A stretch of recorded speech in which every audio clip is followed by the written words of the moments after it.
You can't. You cannot choose a book about meditation. You need to talk with other people.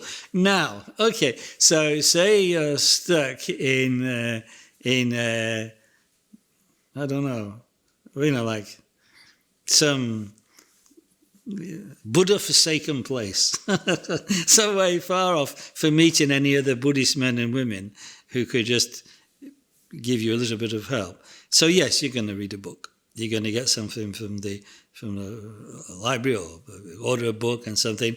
So yeah, you should do that in that case. But with a very much the sense of, well, I really need to meet other people who are doing this.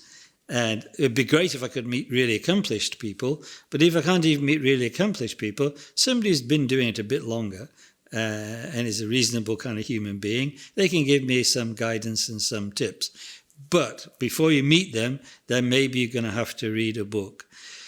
Right. So then my next bit of advice at that point is, well, of course, make it a Buddhist book. But why do I say that? Because otherwise you're going to get the wrong steer about what it's for.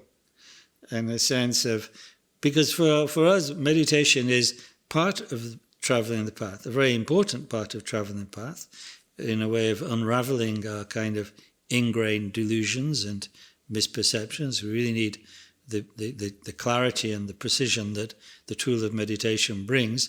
But to be, it has a purpose. It's to bring about awakening, bring about Buddhahood, or at least to make now the basis for a happier, less neurotic life.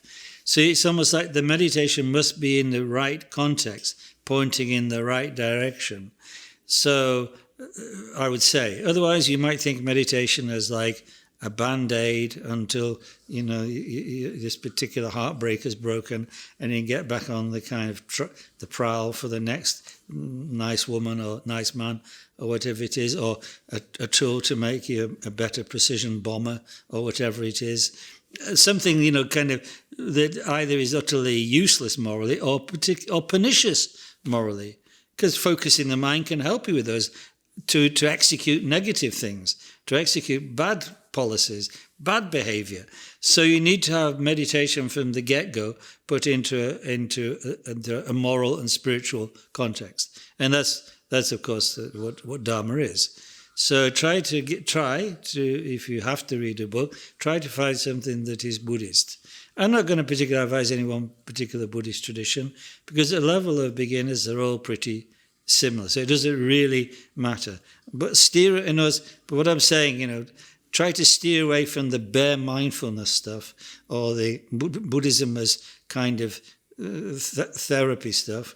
Something more simple, more authentically Buddhist, even if it's just fairly elementary and better, it's fairly elementary. Because else steer away from anything that's offering you profound, deep Tibetan, esoteric teachings of inner heat and tantra and all the rest of it.